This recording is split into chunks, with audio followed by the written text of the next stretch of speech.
It's my feel-good breakfast show. A very good morning if you've just tuned in. Thank you so much. You are right on time for a vitally important conversation. And as I said a little bit earlier this morning, I think this is going to be a wake-up call for quite a few people, or at least a little sobering. So government recently announced that it would be amending several of South Africa's smoking laws.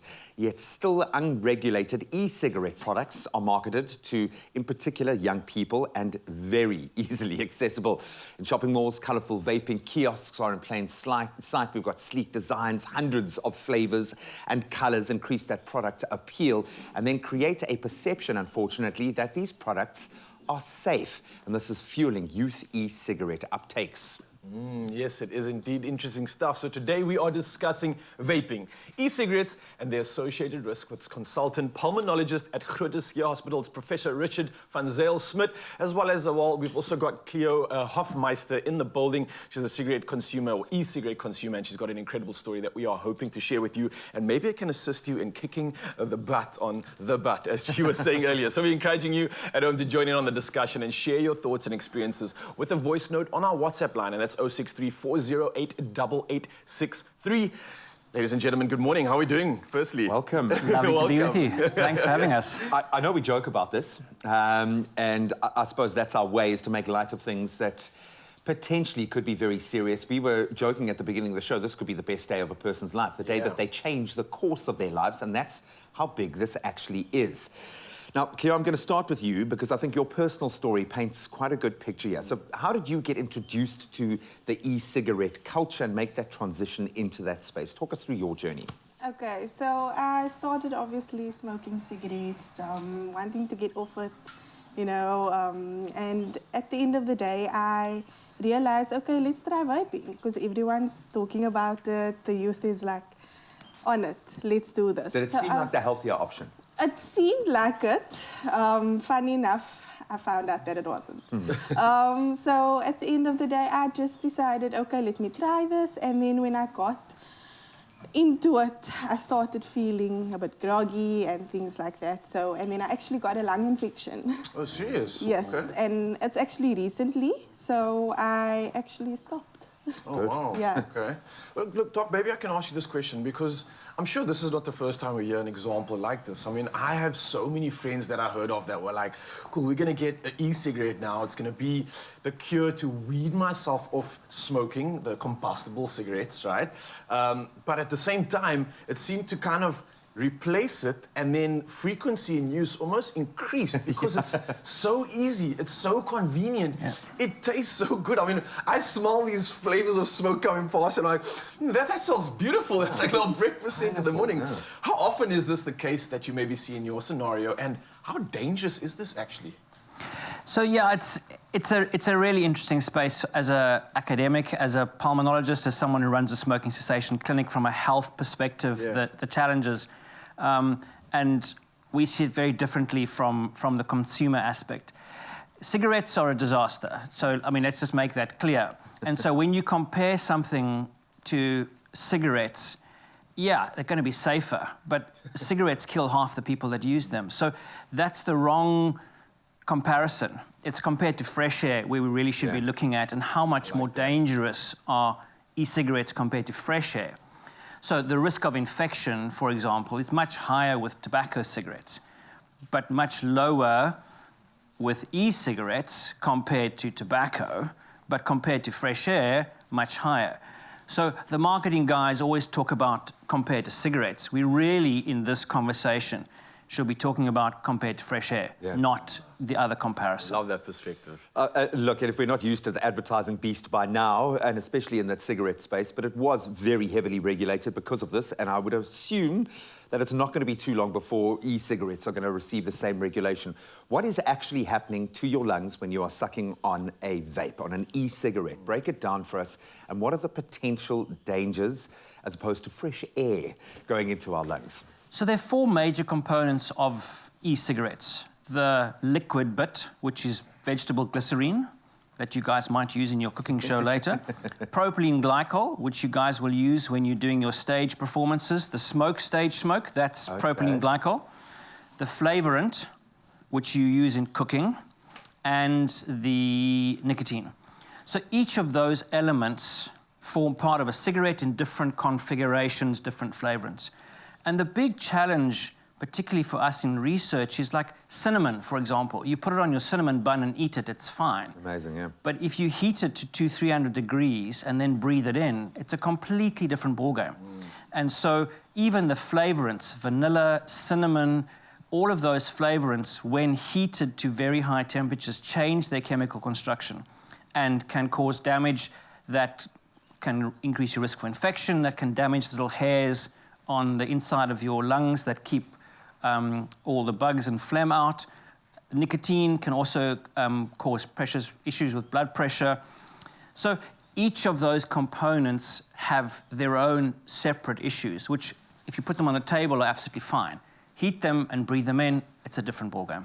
Ah, And the fact that it's being packaged in something that is potentially healthier and so much more accessible makes it so much more dangerous. Cleo, I mean, listening to this right now, obviously you've stopped, right? I hope you've still stopped and you haven't... We're going to keep reinforcing that Was today. this something that you were even aware of before you picked up the e-cigarette? Or was I don't know if you saw my facial expressions as... I'm looking at you and your head's like, oh! No wonder I actually got that. Don't worry, that the prof is used to it, I think. That's generally, he knows he's hitting the mark when someone gives him a shocked look that he's done his job. Yeah, I think it was a bit of a shock to my system, but yeah, I get it now. Yeah. I understand it now. Look, we're going to, I think, dive a bit deep in this conversation because for me, it's about that ease of use, the popularity, and what it's actually causing. Because a lot of the time, like we were mentioning now, you're not aware of all this information. So I'm loving the fact that we're going to get an opportunity to dive deeper into this conversation. So for you, Mzansi, don't go anywhere. Of course, this conversation will continue. G and I are going to be unpacking with the Prof and Cleo everything involving e-cigarettes and hopefully helping you to kick the butt on the cigarette itself. So don't forget to come through with our WhatsApp line. That's 063-408-8863 and share some tips that you maybe have on how you possibly kicked it. And yeah, we'll catch up with you in just a bit. But standing by right now for a lovely fitness to help us breathe is Zoe. Let's find out some more. It's my feel-good breakfast show. Welcome back. Thank you so much for tuning in as we continue our conversation on vaping, e-cigarettes and their associated risks. And there are many. We're chatting to consultant pulmonologist at Groote Schuur Hospital, Professor Richard van Zyl-Smit, as well as influencer and e-cigarette consumer who's turned good, Cleo Hofmeister. Thank you so much for joining us this morning. We really appreciate your candor. We also encourage you at home to join in on the discussion, and please share your thoughts, maybe your experiences, your insights via a voice note on our WhatsApp line 063-408-8863. Have you been able to kick the habit? How did you do it? Yes, how did we do it? And of course, how we were talking about this is just getting me more educated when it comes to e-cigarettes. I didn't even know half of the information that's being shared here. Prof, it's a great opportunity to find out more from you as well when it comes to... Firstly, there's this massive popularity with e-cigarettes, as we all are aware. It's like taking Because it looks so cool, right? It is, and you can do these tricks and go circles like a dragon. But besides that, obviously, there's levels of nicotine in these products, right? That, I'm assuming, makes it pretty harmful, especially when it comes to someone that's young, when our brains are developing and our bodies. What impact does nicotine have on us? And especially the fact that it can still be found in e-cigarettes, if I'm not mistaken, right?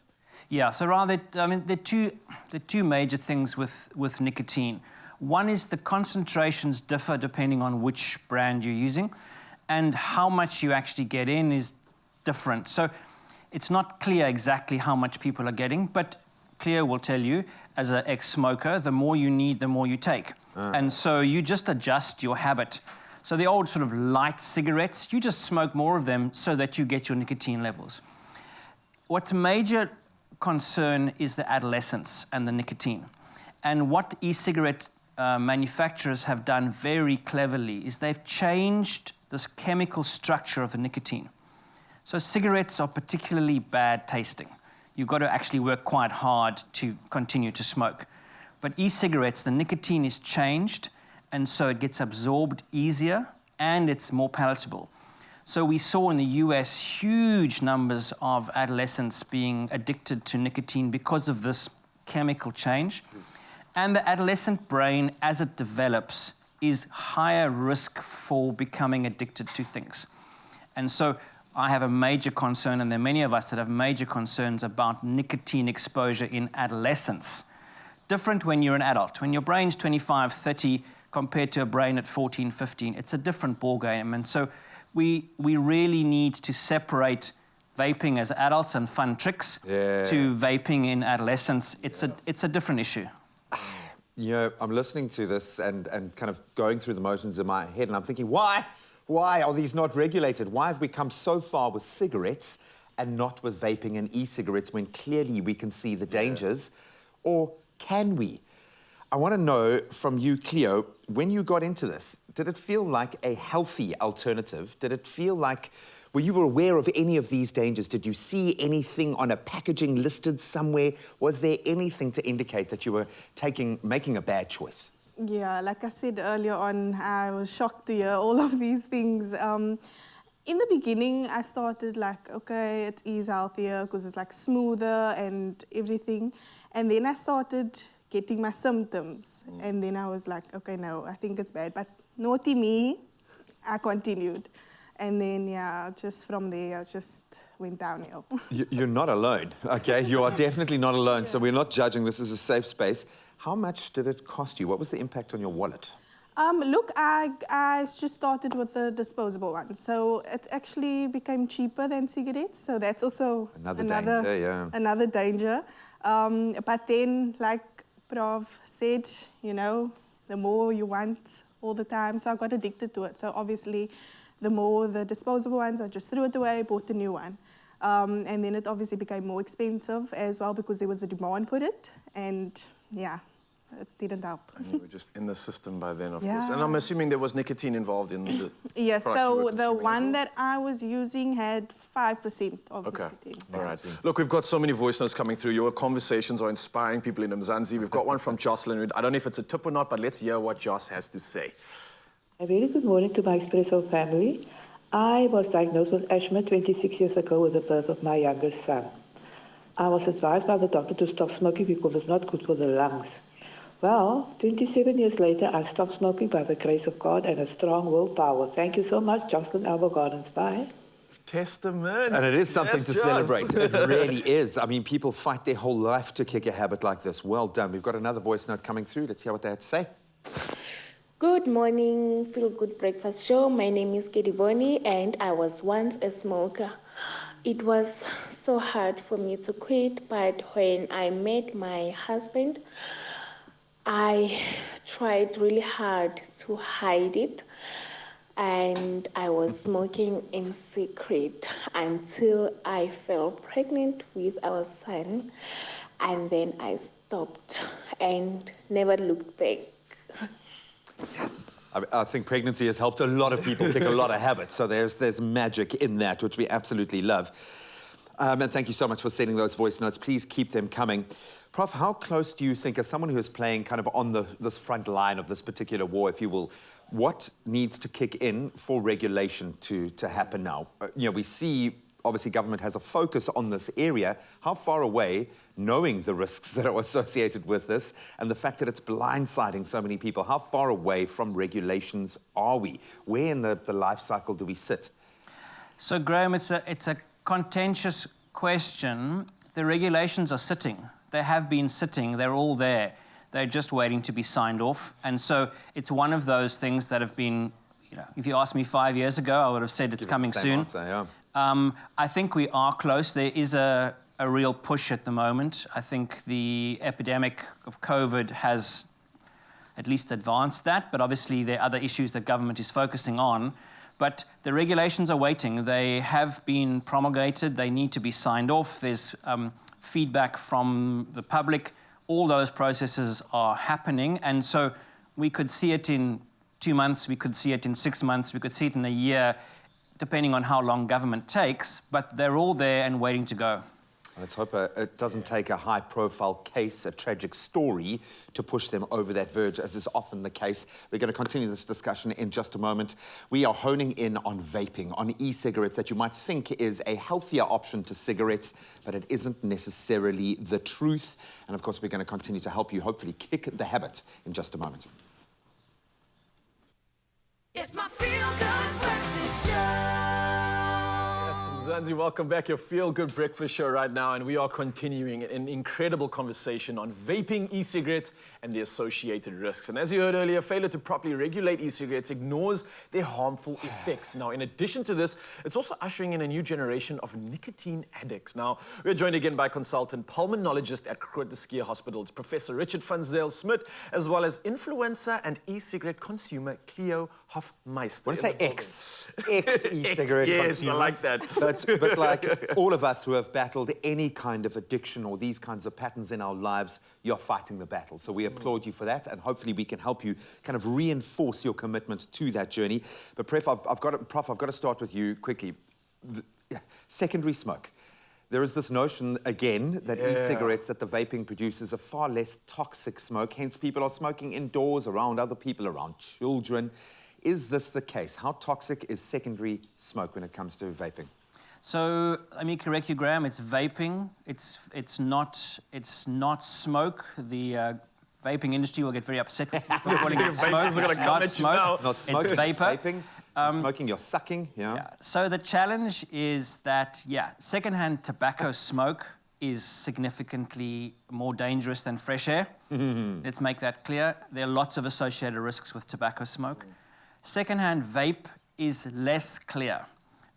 Again, the cigarettes are different to vaping. Vaping products are different to each other. They do have the same chemicals that you're inhaling. They are not absolutely safe. If you had to say to me, do I want to stand next to a vapor or a smoker? Yes, I would prefer a vapor to a smoker. But actually, it smells better. I would prefer standing next to fresh air. So they are not without risk. But absolutely, compared to tobacco smoke, secondhand vape is much safer, we think. But that doesn't mean that I, as a non-smoker, non-vapor, should be exposed to it. Exactly. So that's WHO's approach, is to say, for the non-smoker, non-vapor, there's no reason why we should allow them to be exposed to anything more harmful than fresh air, rather than saying, well, it's safer than tobacco, so we will allow it. They've gone for the it's not safer than fresh air approach, which from a regulatory point of view makes sense. From a personal freedom point of view, well, that's a separate issue. I think especially when it comes to kids, that's probably where that battle line needs to be drawn. Got to draw the line for sure. Cleo, I wanted to touch on your journey so far. Obviously, you're someone that I think a lot of people can possibly relate to right now, especially those that are watching, and maybe can be inspired by this. Now, you've taken the option and the decision to stop smoking. Your infection, which took place about a month ago. I want to know, how's it going now? Obviously, nicotine is one of the guiding sort of factors when it comes to that addiction. How's that for you? Are you still struggling? Are you feeling the addiction? Are you coping? And how are you dealing? How are you doing? Are you stressed? Struggle, it's like a mountain to climb. But yeah, so I feel that that addiction is still there. Yeah. I literally can still taste that flavor, sometimes in the morning when I wake up, because it used to be the first thing in the morning. So I can still taste that peach flavor every single day. So it's a struggle, but I'm trying to get through it. Okay. I'm just feeling for you, because I can sense that pain, but hang in there, seriously. I mean, if you look at some of the voices that we've gotten already, it's a refreshing breath of people speaking about the greener pasture on the other side, and that could definitely be you. So hang in there for sure, and thank you again. Keep taking deep breaths. Taking deep breaths to remind yourself. So we have had a ton of great voice notes coming through. Let's continue with those and hear what the people have to say. I'm trying to stop smoking right now at the moment. So what I do is I light a cigarette and then I put it straight out. Okay. Oh, okay. Like just Do it. using the action and then... I feel like he's dominating the cigarette each time. Okay. All right, let's hear another. Good morning, Expresso. Yes, I've been smoking for 30 years. 2 packets of 20 a day.